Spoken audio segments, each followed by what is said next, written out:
Psychiatrie, quel est l'apport de l'imagerie? Quels sont les enjeux, les projets de recherche, les avancées cliniques? Imagerie psychiatrique, radiologues, psychiatres, chercheurs, manip, cadres hospitaliers, ils sont tous mobilisés pour faire avancer l'imagerie psychiatrique. C'est tout de suite dans le JT.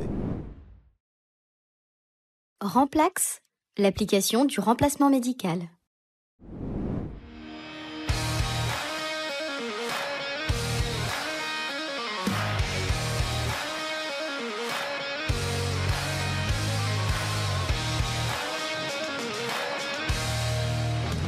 On est à Lille aujourd'hui, dans votre service, pour réaliser une série sur l'imagerie psychiatrique.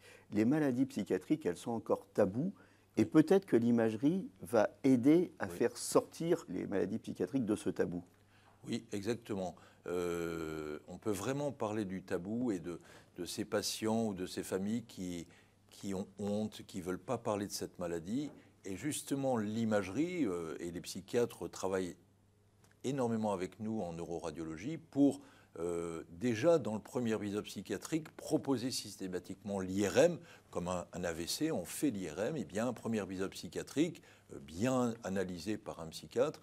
On fait l'IRM de façon à retrouver, par exemple, chez des personnes qui n'ont aucun antécédent psychiatrique, on va pouvoir trouver, alors qu'il y a des troubles de l'humeur qui apparaissent, des lésions en IRM, des lésions infectieuses, inflammatoires, tumorales, qui sont situées sur les centres de l'humeur au niveau du cerveau et qui permettent justement d'apporter un traitement et d'aider ces patients. Donc c'est très important. Mieux comprendre, mieux diagnostiquer pour mieux soigner.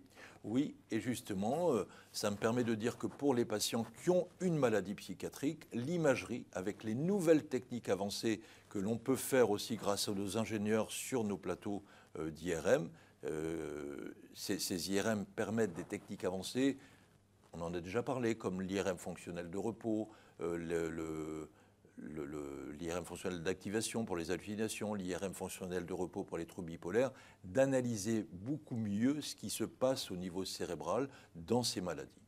Alors, comme la maladie psychiatrique, elle est taboue, finalement, on ne l'évalue pas vraiment. Pourtant, elle a un coût, et un coût énorme et croissant pour la société. Alors, il faut remercier l'équipe du professeur Le Boyer avec le docteur Jocelyn Ouenou et le docteur Charles Lédy. Charles Lédy est premier auteur d'un article extrêmement intéressant sur ce coût qui évalue à 163 milliards d'euros le coût de la santé mentale en France actuellement. Donc c'est vraiment un article très intéressant et qui nous stimule pour dire voilà, il faut vraiment bien s'occuper de ces malades qui ont des problèmes psychiatriques, mais le faire encore mieux. Et c'est pourquoi la recherche est extrêmement importante et on va avec eux construire des cohortes de patients. Et c'est pour ça aussi que les radiologues se mobilisent, SFNR, SFR, il y a des conventions qui sont en route. Exactement. Alors, la Société française de radiologie et la Société française de neuroradiologie se sont unies pour proposer une convention de partenariat avec l'équipe de Propsy, donc toujours Marion Le Boyer, la chef de projet c'est Marie-Hélène Soto.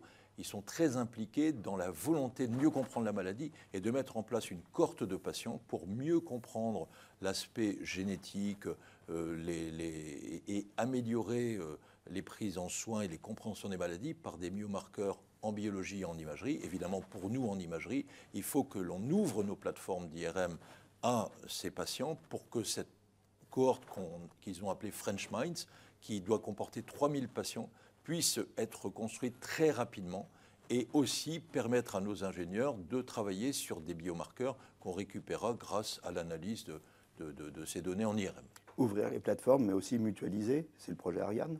Alors, c'est exactement, ce projet Ariane est important à l'échelle régionale, mais de plus en plus de collègues et amis en neuroradio souhaitent faire la même chose dans leur région.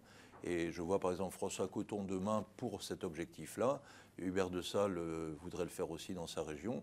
Et c'est très important d'insister sur le fait que les neuroradiologues français ont déjà tous répondu pour le premier épisode psychiatrique. Les protocoles sont en place dans tous les services, alors au CHU, mais aussi, et j'en suis très heureux, dans les centres d'imagerie libérale, dans les centres hospitaliers. Et ce que je voudrais maintenant, avec les ingénieurs et la SFR et la SFNR, c'est faire des programmes de formation pour les techniques avancées, IRM fonctionnelle d'activation, de repos, spectroscopie, et bien comprendre l'intérêt du centrage des nouvelles innovations thérapeutiques par l'imagerie. Et là, on a un programme de formation à proposer aux radiologues et aux manipulateurs. Les manipulateurs sont extrêmement importants et pour ça, on s'unit avec les ingénieurs qui vont nous aider à aller plus vite. Jérémy, vous êtes le directeur des équipements au CHU de Lille. On fait un reportage sur l'imagerie psychiatrique. On en est où en termes d'équipement pour l'imagerie psychiatrique? L'axe qui a été travaillé depuis plusieurs dizaines d'années sur l'équipement en psychiatrie, c'est un axe où on utilise des technologies qui sont éprouvées, principalement de l'EEG, que l'on travaille dans le cadre de l'analyse des phénomènes des patients, mais également l'utilisation de ces technologies dans le cadre de la polysomnographie pour comprendre les troubles plutôt autour du sommeil, mais pas que. Donc ça, c'est des technologies éprouvées, mais c'est des technologies anciennes. Éprouvées, mais qui, l'EEG a plus de 100 ans, donc oui, on a une compréhension relativement limitée. Puis on a ensuite travaillé la question de la psychiatrie sur l'angle de l'attaque avec l'IRM, donc l'IRM 1.5T, mais rapidement on a vu les verrous que l'on pouvait avoir dans ce cadre technologique sur la 1.5T, mais également aujourd'hui, même sur les études plus récentes, l'A3T montre les limites de la compréhension des sujets et de la corrélation entre ce que l'on voit avec la technologie et les pathologies de nos patients. Donc vous avez rajouté quelques T. Exactement. On a aujourd'hui accès à une technologie, donc là on va le travailler dans le cadre de la 7T, de quelques Tesla supplémentaires, qui nous permettent d'augmenter très largement la compréhension, c'est-à-dire le filament propre, l'unité de base, l'unité élémentaire, qui va nous permettre d'analyser et corréler, on l'espère, hein, c'est l'objectif de ces études, corréler ce que l'on voit sur les pathologies de nos patients avec ce que l'on voit à l'image d'un point de vue fonctionnel. Donc ce gap, un peu, cette limite technologique, c'est ce qu'on essaye de faire sauter sur la 7T, et on espère, c'est l'objectif de notre projet, on espère qu'avec ce que l'on va voir sur la 7T, ça va nous permettre de revenir sur cette technologie de 3 à 3 Tesla, d'IRM à 3 Tesla, et de corréler cette fois-ci les pathologies avec ces images que l'on n'arrivait pas à identifier, nous, les pathologies que l'on n'arrivait pas à caractériser sur la 3T. Donc si j'ai bien compris, la 7T, c'est pour la recherche, et ça va permettre de revenir à la 3T pour la clinique. Exactement. Le projet Ariane, comment il est dimensionné? Le projet Ariane, c'est un réseau. Donc on fonctionne avec des établissements auxquels on propose d'adhérer au réseau, c'est-à-dire de mettre en commun des images via un maillage d'IRM 3T. Ce réseau vise à mailler les différentes IRM de la région pour qu'elles puissent envoyer des examens vers un site de référence, et même vers 2 sites de référence, pour aider les professionnels de santé à agir ou à avoir des avis relatifs à la santé mentale ou en neurosciences.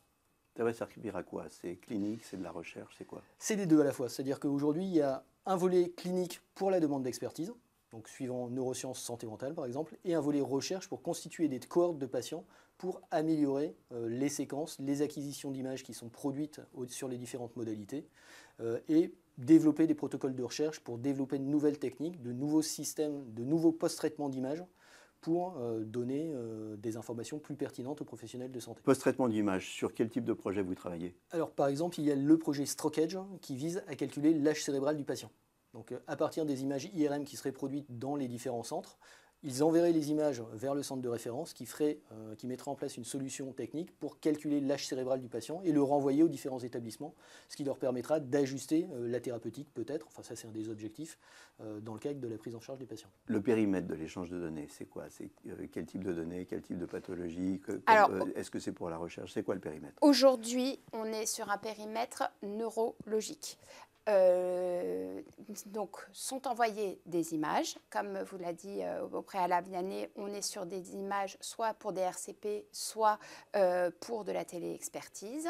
Et sont envoyées les images et les données cliniques. Est-ce qu'on peut être un peu plus spécifique sur l'organisation de tous ces T, les 3T, les 7T? Ce qui est fondamental quand on analyse ce sujet, c'est qu'on a d'abord un maillage, effectivement, de 3T, et puis ensuite des analyses que l'on va faire sur l'équipement 7T. Il y a d'abord un passage qui est le passage, entre guillemets, préclinique, le pré-étude que l'on doit réaliser pour cadrer et comprendre comment nos études vont être réalisées sur la 7T.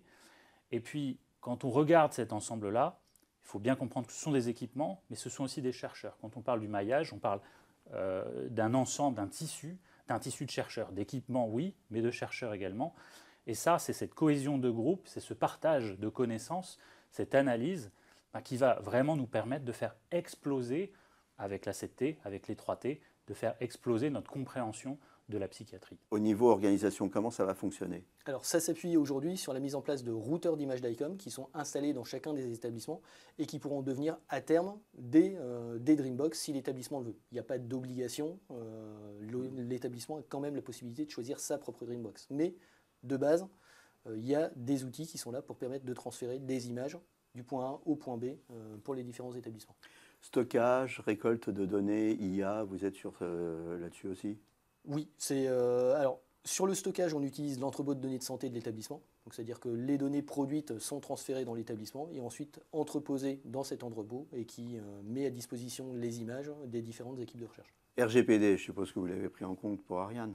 Évidemment, on l'a pris en compte pour Ariane. Donc, ce réseau est monté aussi avec l'aide de notre DPO, donc le responsable du CHU qui s'occupe de la protection des données des patients. Et donc, on a un document d'information à l'attention des patients pour les informer que leurs données seront collectées et utilisées, sauf s'ils s'y opposent, dans le cadre de ce projet de recherche qui est Ariane. En fait, le maillage avec Ariane, ça va permettre d'alimenter la donnée et d'alimenter l'IA.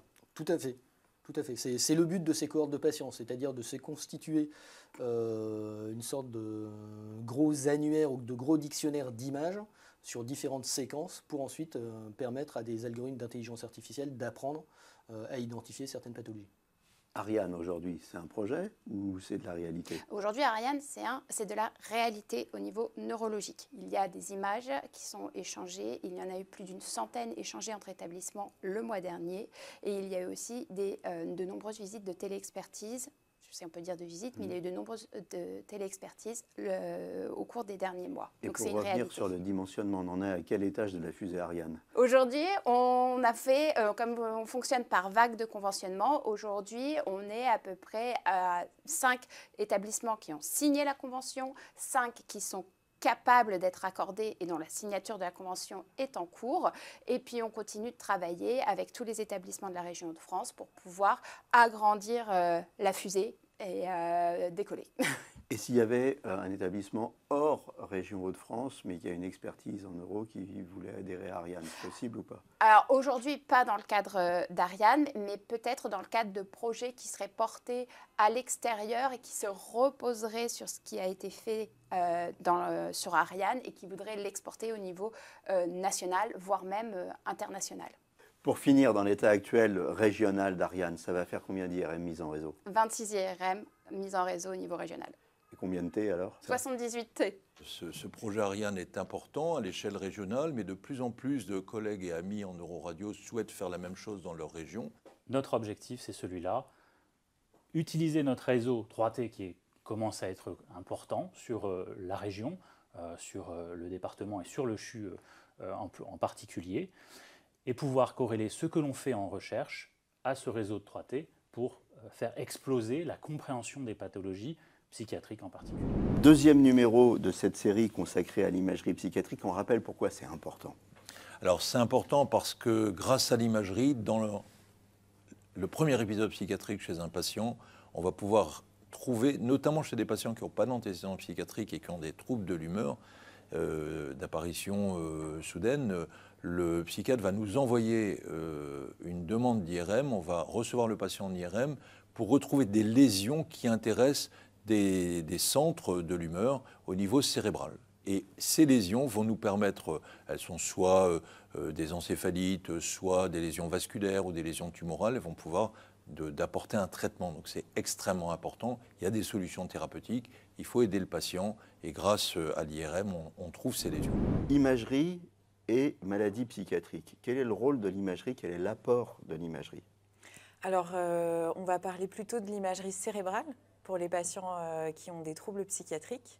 Du coup, on va faire une imagerie cérébrale pour les patients qui ont un premier épisode psychotique, c'est-à-dire un premier épisode avec des idées délirantes. On va essayer de rechercher s'il n'y a pas une cause cérébrale à leur pathologie. On va également réaliser une imagerie cérébrale lorsqu'il y a de la pharmacorésistance. Par exemple, une personne qui a une dépression résistante à plusieurs médicaments, on va essayer de rechercher s'il n'y a pas des anomalies à son imagerie.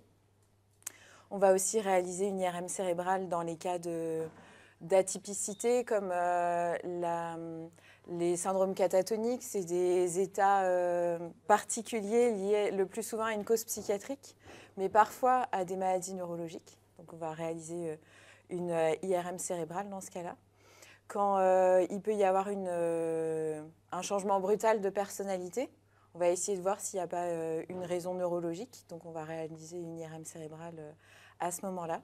Parmi tous les patients qui rentrent chez vous, j'avais entendu un chiffre, vous allez me dire s'il est vrai, il y a jusqu'à 1 sur 5 patients qui rentrent ici et qui en fait présentent des symptômes qui pourraient laisser penser qu'il y a une maladie psychiatrique, mais qui en fait souffrent d'autre chose.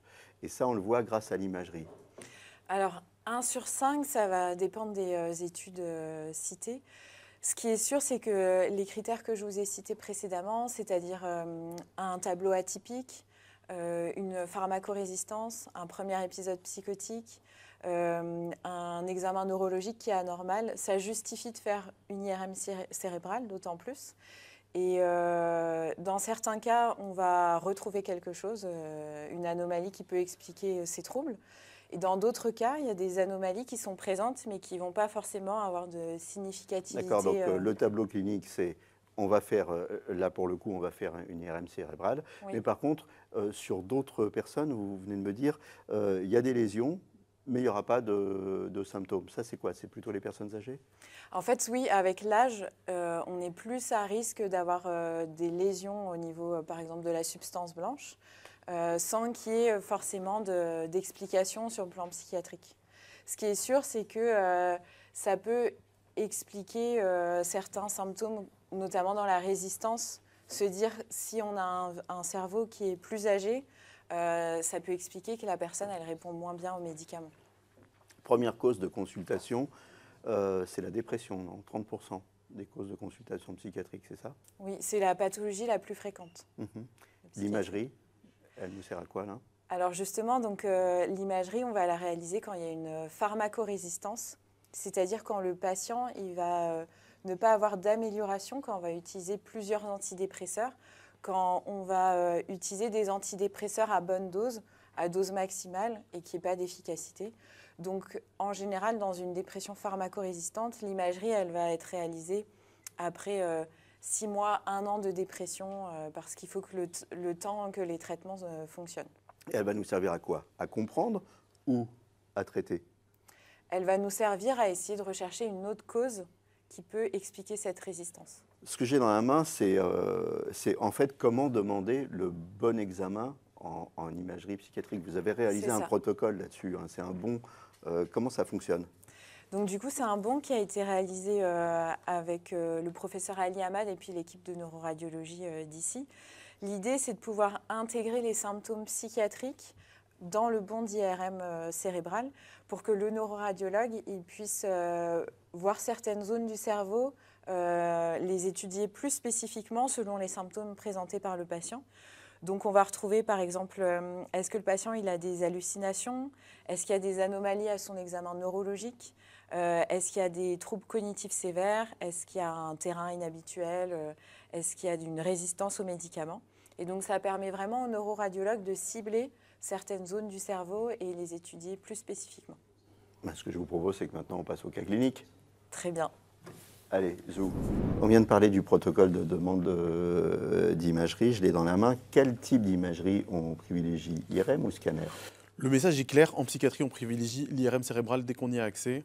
On peut utiliser le scanner dans certaines situations d'urgence, par exemple pour vérifier l'absence ou la présence de saignement. Sinon on privilégie l'IRM cérébral dès qu'on a accès.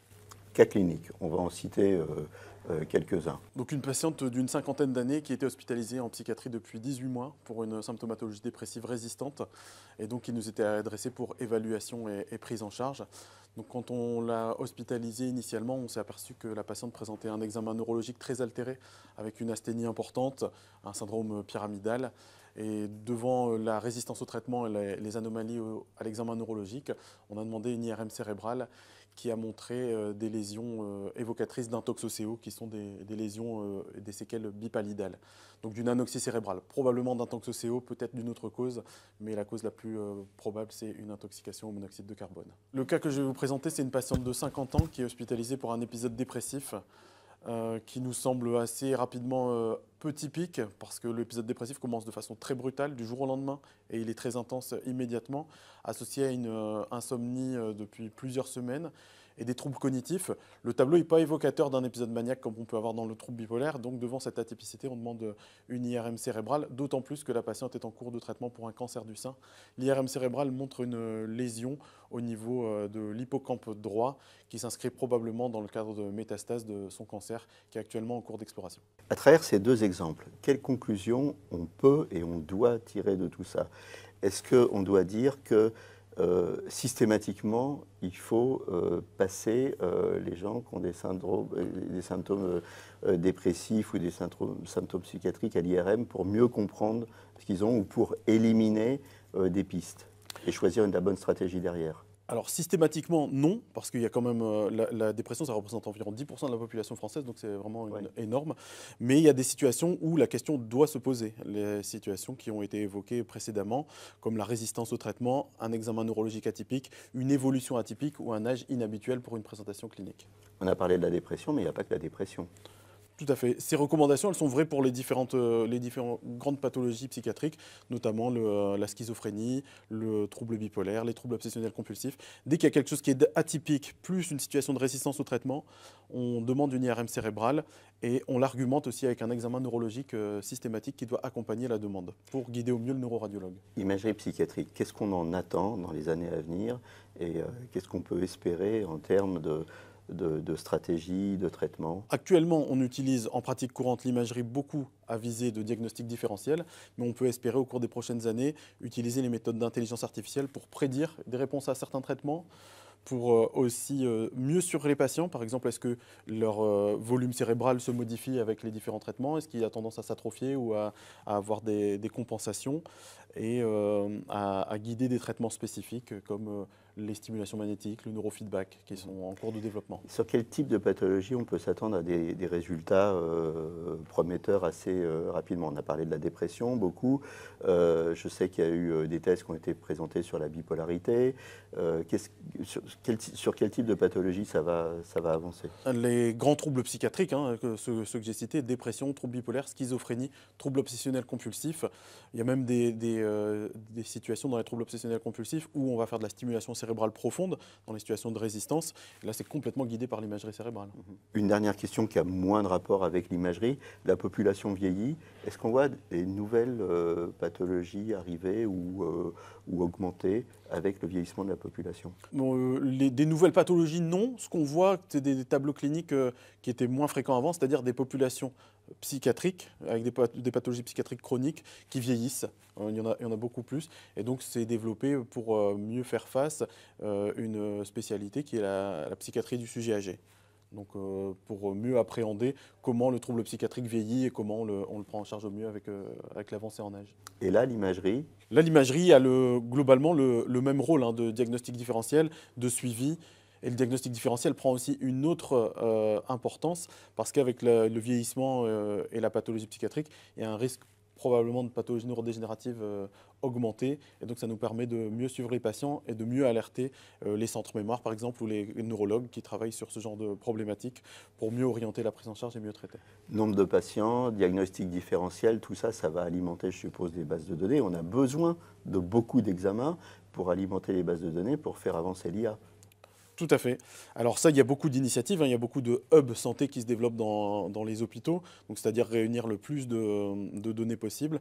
Il y a aussi dans la région beaucoup de projets. Donc il y a un projet autour du premier épisode, Prédipsy, qui dans son projet fait une base de données en temps réel des images et probablement d'autres projets qui se construisent dans la région pour relier les différents établissements entre eux et faire des bases de données par pathologie, par filière. Dans les maladies psychiatriques, les nouvelles techniques d'IRM, qu'on appelle les techniques avancées, par exemple l'IRM fonctionnel de repos, l'IRM fonctionnel d'activation, vont nous permettre une meilleure compréhension des maladies pour les malades et leurs familles, vont permettre aussi de lever ces tabous, de dire c'est une maladie comme une autre. On a des solutions parce que grâce à ce que l'on trouve en IRM, on va pouvoir apporter, en plus des psychothérapies, en plus des médicaments, des innovations thérapeutiques, comme par exemple le neurofeedback, comme la stimulation magnétique transcrânienne ou l'électrostimulation, qui, dans les différentes maladies, sont adaptées à la prise en soin des patients et elles sont guidées par l'image. Et c'est l'IRM qui apporte aussi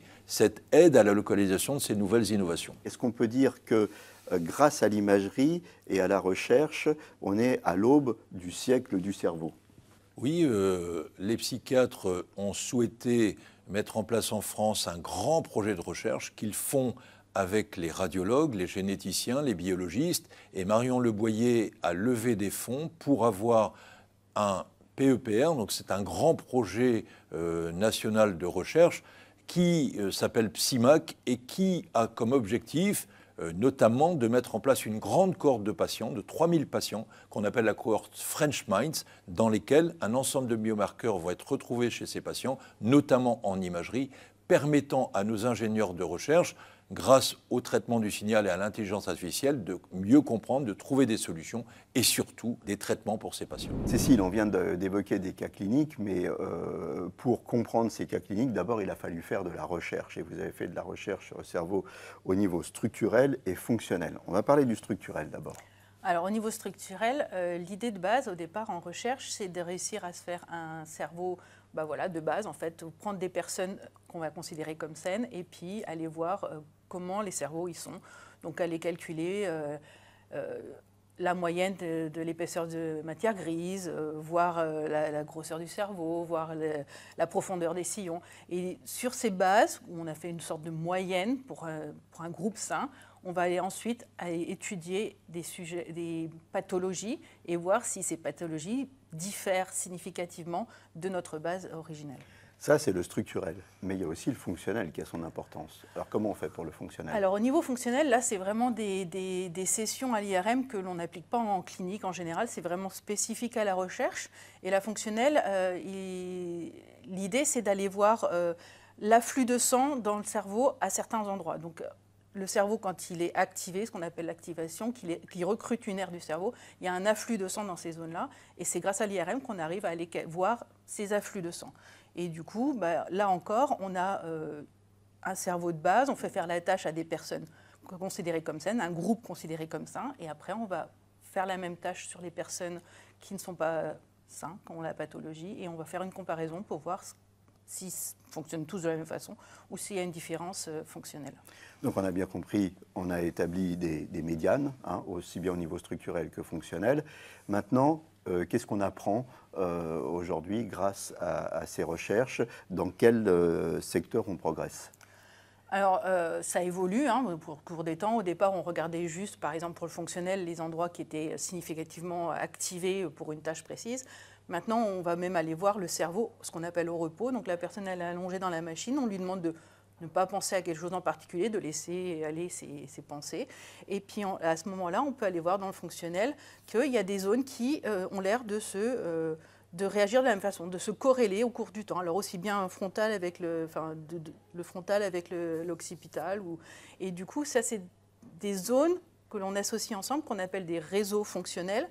Et ça, c'est des réseaux qui, en fait, commence à être montré très régulièrement sur certaines pathologies, que ces réseaux évoluent et changent au cours du temps, aussi bien pour l'âge, mais essentiellement pour les pathologies. Et elles ont tendance à vraiment être différentes des groupes sains. Réseau, ça veut dire que quand on a une pathologie, il ne faut pas forcément rechercher une zone dans le cerveau maintenant, mais un réseau. C'est ça? C'est ça. En fait, le rapport on va dire que deux aires ont l'air de communiquer, ont un afflux de sang équivalent et réagissent de la même façon pendant un certain temps. Et ça, c'est au début de la recherche, on partait du principe qu'il y avait des zones bien spécifiques à des aires et qui faisait des choses bien. Maintenant, on est plus au niveau global, à regarder l'ensemble du cerveau et aller voir les activations à travers les aires. Et on voit qu'il y a vraiment des corrélations, des aires qui ne sont pas du tout les unes à côté des autres. On reste sur le fonctionnel et on reste sur la recherche. Ce n'est pas de la clinique encore aujourd'hui. Mais par exemple, dans le domaine des hallucinations, qu'est-ce que vous faites au niveau des réseaux? Alors oui, en ce moment, on a une étude qui porte ce qu'on appelle le neurofeedback. En fait, nous avons des a priori que pour aider les patients ayant des hallucinations, il faudrait qu'ils arrivent à moduler certaines zones de leur cerveau. Et du coup, l'idée, c'est d'aller les mettre dans la machine IRM pendant une séquence de fonctionnel, donc, qui est relativement assez longue. Et en direct, en fait, on leur dit d'essayer de fluctuer certaines zones. Alors, on leur donne des indices de comment faire, hein. Et on leur dit de fluctuer ces zones. Et en direct, on va aller voir l'activation dans ces zones du cerveau. Donc, au fur et à mesure qu'on acquiert l'IRM, on fait nos analyses et on retourne l'information à la personne dans la machine en disant bah, là, vous vous activez bien, ou non, c'est pas comme ça, essayez de trouver une autre stratégie. Et l'idée, c'est vraiment de les aider à trouver des stratégies pour contrebalancer leur hallucination et les aider dans la vie courante après. Mais là, c'est vraiment un entraînement dans la machine. Alors, autre chose, on a fait une séparation un peu théorique entre structurel et fonctionnel. Et en fait, là aussi, vous avancez. Il y a des liens entre les deux. Ah oui, alors jusqu'à maintenant, c'est vrai que pendant plusieurs années, c'était soit structurel, soit fonctionnel. On faisait nos études très rarement, on trouvait des corrélations, enfin des rapports l'un et l'autre avaient du mal à se matcher. Et du coup, on revient sur nos réseaux et on commence à essayer, c'est encore vraiment de la recherche, il y a différentes méthodes, mais on essaye d'extraire les réseaux du fonctionnel, les réseaux du structurel, essayer de les combiner ensemble pour essayer de voir le pourquoi du comment et voir si l'un peut expliquer l'autre et vice-versa. C'est quoi les prochaines étapes à 5 à 10 ans? Qu'est-ce qui va se passer? On peut aussi combiner d'autres choses que le structurel et le fonctionnel, donc rajouter des couches pour essayer d'aller encore plus loin. D'autres types d'imagerie, même éventuellement la PET ou d'autres imageries qu'on peut tous les mettre ensemble pour essayer de comprendre vraiment le fonctionnement qui est tous ensemble. La prochaine étape, c'est aussi de rajouter l'IA pour peut-être nous aider à aller encore plus loin dans une interprétation et voir peut-être des choses qu'on n'a pas encore vues jusqu'ici. On va parler technique maintenant, les techniques d'acquisition. Quelles sont les principales techniques d'acquisition que vous utilisez? Alors en IRM, il y a beaucoup de types d'acquisition. Je pense qu'il y a de la recherche sur à peu près tous les types d'acquisition. Mais ceux qui sont les plus connus et les plus utilisés en recherche, on peut en dire qu'il y en a vraiment 3. Il y a ce qu'on appelle l'anatomique, la structurelle, où on voit vraiment les structures du cerveau, matière blanche, matière grise, épaisseur des sillons. Et après, il y a ce qu'on appelle le tenseur de diffusion qui permet de quantifier le nombre de fibres de matière blanche qu'il y a dans le cerveau, qui relie les différentes zones du cerveau. Et enfin, il y a le fonctionnel qui permet d'aller voir les activations dans le cerveau, l'afflux de sang dans certaines zones du cerveau. Comment on choisit un type d'acquisition par rapport à un autre? C'est en fonction de ce qu'on recherche? Dans le cas de la recherche, oui, c'est vraiment si on est intéressé plutôt au fonctionnel, voir comment les personnes réagissent, s'il y a des réseaux qui sont plus ou moins activés, ou alors si on a des a priori sur dégénérescence, donc du coup on va aller voir plutôt le structurel. Et on fait aussi des comparaisons? C'est-à-dire qu'on fait une acquisition structurelle et puis après, par exemple, on va faire un tenseur de diffusion et un fonctionnel et on combine tout ça, ça arrive évidemment, pendant une session, on peut faire plusieurs types d'acquisitions. Ce n'est pas toujours les 3. Des fois, on n'en fait qu'une, 2, 3. Enfin, ça dépend le temps de la personne, si elle est capable de rester dans la machine, parce que ça prend du temps aussi, ce n'est pas toujours très agréable. Et puis oui, ça dépend de nos hypothèses. Si on trouve quelque chose en structurel ou avec les fibres de matière blanche, est-ce qu'on arrive à le retrouver aussi en fonctionnel? Et c'est là où on va essayer de combiner un petit peu les différents résultats. Ce n'est pas toujours évident d'interpréter, mais c'est ce qu'on essaye de faire, oui. Structurel, on en avait parlé, vous m'avez parlé de la profondeur des sillons, tout ça, mais quand je vois ce schéma, il y a beaucoup plus de choses que ça. Il y a tout un tas d'informations qu'on peut aller extraire du cerveau. C'est très détaillé et du coup, on est capable d'aller extraire tout un tas d'informations comme l'épaisseur corticale en général, le volume du cerveau ou la profondeur des sillons, les angles des sillons.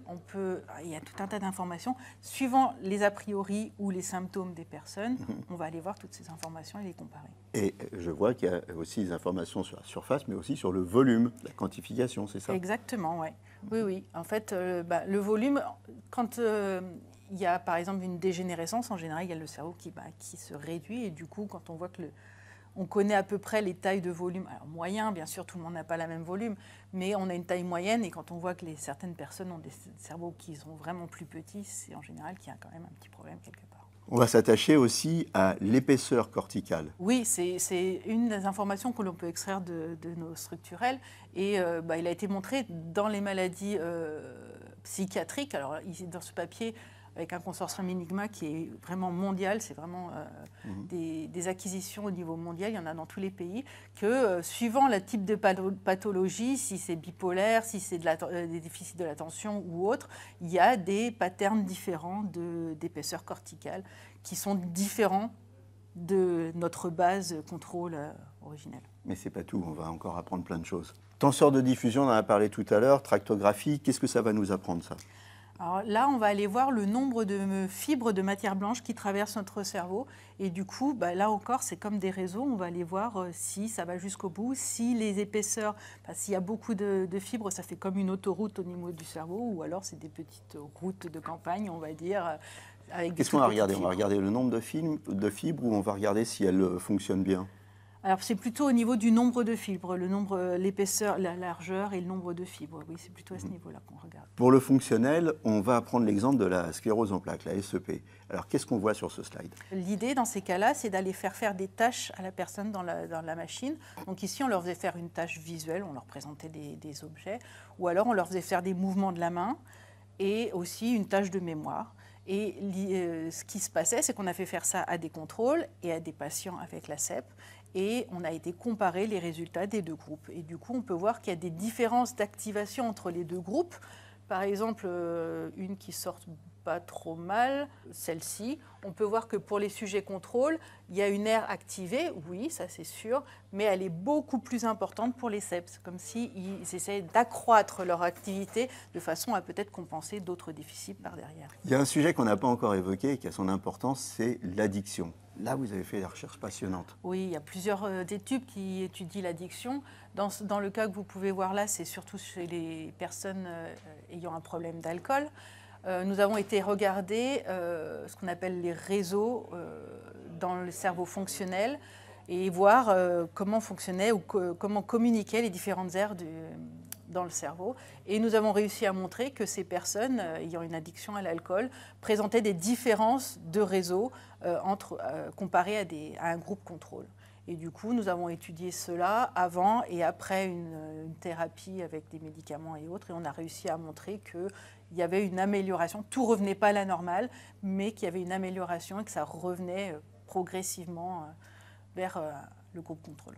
Édition spéciale imagerie psychiatrique pour ce dernier numéro. On est allé voir les manips et puis on est allé voir aussi des petites bébêtes dans les labos. Olivier, l'imagerie psychiatrique, ça commence par l'accueil patient. C'est particulier l'accueil patient.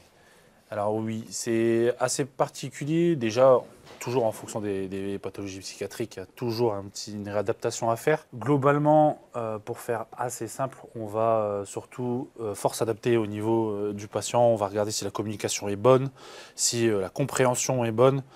À partir de là, on va expliquer quand même avec un schéma assez simple de l'IRM. La question principale qu'on pose souvent aux personnes, c'est déjà s'ils ont déjà fait une IRM. Parce que s'ils l'ont déjà fait, ils savent déjà comment ça se passe et du coup, c'est beaucoup plus facile à expliquer. S'ils ne l'ont jamais fait, l'IRM, on essaie d'expliquer avec des mots simples, qui seront allongés sur le dos. La machine fait beaucoup de bruit, mais ce n'est pas douloureux. On essaie de les rassurer au maximum parce que l'IRM, c'est justement, on va dire, très anxiogène quand on ne connaît pas. Du coup, on explique bien aux patients, on les rassure, on leur explique, on leur montre l'environnement.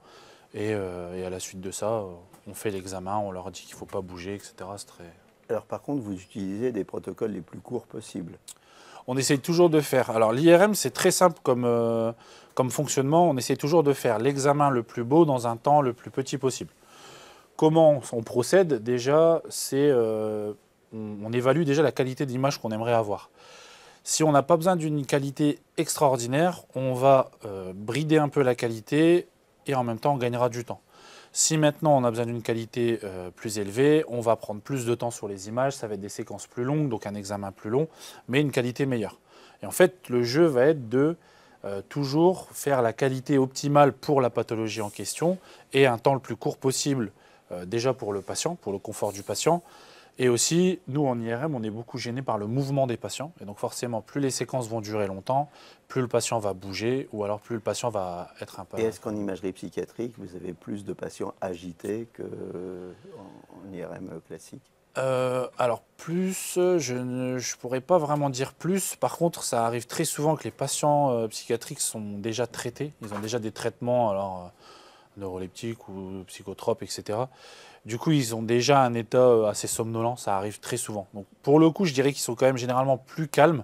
Après, quand ils sont agités, par contre, c'est des agitations beaucoup moins faciles à gérer. Parce que là, c'est des agitations un peu maladives. Et donc, des fois, c'est pas toujours évident à gérer. On va parler de techniques et notamment des techniques avancées. Alors, techniques avancées, nous, ici, à la recherche, on utilise beaucoup de séquences qui ne sont pas encore, entre guillemets, officielles. On parle surtout des fonctionnels de repos ou des fonctionnels d'activation. Ça, c'est quelque chose qui est hyper connu dans le monde de la recherche. On a un protocole qui est en train de se mettre en place là. On va commencer d'ailleurs les patients en janvier, c'est le neurofeedback. Neurofeedback, pour faire très simple, c'est des patients qui, justement, ont des soucis d'hallucination ou des choses comme ça. On va les mettre en machine, les laisser, entre guillemets, subir leur hallucination et on va leur donner des techniques qu'on a déjà déterminées et qu'on leur a expliquées avant pour justement essayer de gérer ces hallucinations-là, pour essayer de les contrôler, voire même de les faire disparaître. La fonctionnelle, dans ce cas-là, elle va servir à quoi? Elle va d'abord servir à essayer de localiser la zone d'hallucination. Et ensuite, par des exercices, donc le chuchotement ou le feedback, c'est la méditation, on va essayer de calmer les hallucinations, voire de les faire complètement disparaître. De gérer les hallucinations des patients en temps direct, ici à l'IRM. Alors, j'ai deux questions sur le neurofeedback. Un, comment on déclenche une hallucination? Généralement, en fait, les patients savent un petit peu la situation de stress qui va les déclencher. Il y a parfois des gens qui ont, par exemple, des hallucinations auditives et malheureusement, ils les ont quasi en permanence. Donc, il y en a, ils arrivent... Ils ont déjà les hallucinations en question. Et donc, on essaye de les gérer. Des fois, les patients savent que c'est un peu comme l'épilepsie, entre guillemets. Il y a des facteurs qui vont provoquer les hallucinations. Ça, pour le coup, les patients connaissent bien leur corps et ils savent plus ou moins ce qui les provoque. Donc, on va chercher à les provoquer. Et derrière, on analyse la localité et après, on essaye de les traiter.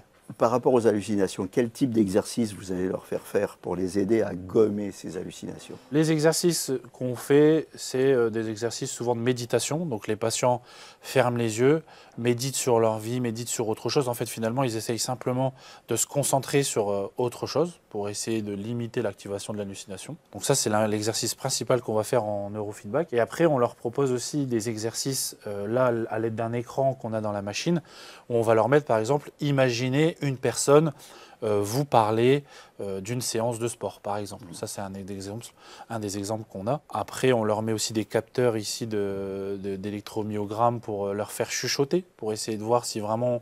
Donc, le capteur sert simplement à voir s'il chuchote vraiment dans la machine, parce que nous, ici, on ne voit pas très bien de là où on est. Mais le fait de chuchoter et de s'imaginer un certain contexte, ça va éviter l'activation de l'hallucination et donc potentiellement la réduire, voire l'annuler. Et est-ce que vous pouvez le quantifier? Je suppose que oui, avec justement l'imagerie fonctionnelle. On voit la zone se réduire. Comment ça se passe? Ouais, on peut peut-être pas forcément le quantifier en termes de quantité d'une unité ou quelque chose.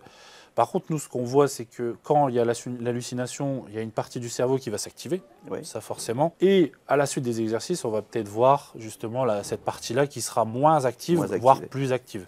Ça, après, ça dépendra de la qualité de l'exercice et aussi de son fonctionnement, parce que malheureusement, ça ne fonctionne pas chez tout le monde. Il faut aussi être un peu réceptif, entre guillemets. Enfin, il faut savoir partir ailleurs et pas rester focalisé inconsciemment sur l'hallucination. Cette IRM, elle est dédiée exclusivement à la recherche? Elle est exclusivement dédiée à la recherche. On fait plusieurs systèmes de recherche. Par contre, on ne fait pas que de la maladie psychiatrique. On a plein d'autres maladies où on traite. Et on fait essentiellement des examens de recherche avec des laboratoires ou des essais de traitement ou des choses comme ça sur Alzheimer, Parkinson, psychiatrie. On fait aussi des études... Après, on fait des études aussi en interne un peu sur les hématomes intracrâniens, des choses comme ça. Mais sur le papier, elle est exclusivement réservée à la recherche. Imagerie mentale, imagerie psychiatrique, la recherche, ça commence par les petites bébêtes. Alors, qu'est-ce que vous faites? Alors, effectivement, nous, ici, on est sur une plateforme d'imagerie dédiée à l'imagerie chez le rongeur et aussi chez les grands mammifères. Et dans le monde de la recherche, on utilise faut dire le terme comme il est. On utilise les rongeurs rats et souris pour mimer des pathologies, qu'elles soient cancéreuses ou neurodégénératives par exemple, et aussi des maladies psychiatriques. Alors en premier, comment on fait pour les rendre soit dépressifs, soit bipolaires, soit je ne sais pas, comment on fait? Alors, donc, il existe différentes manières de rendre un animal malade, et notamment en psychiatrie, ça commence par soit des souches, en fait on utilise des modèles transgéniques, donc pour tout ce qui est schizophrénie ou dépression.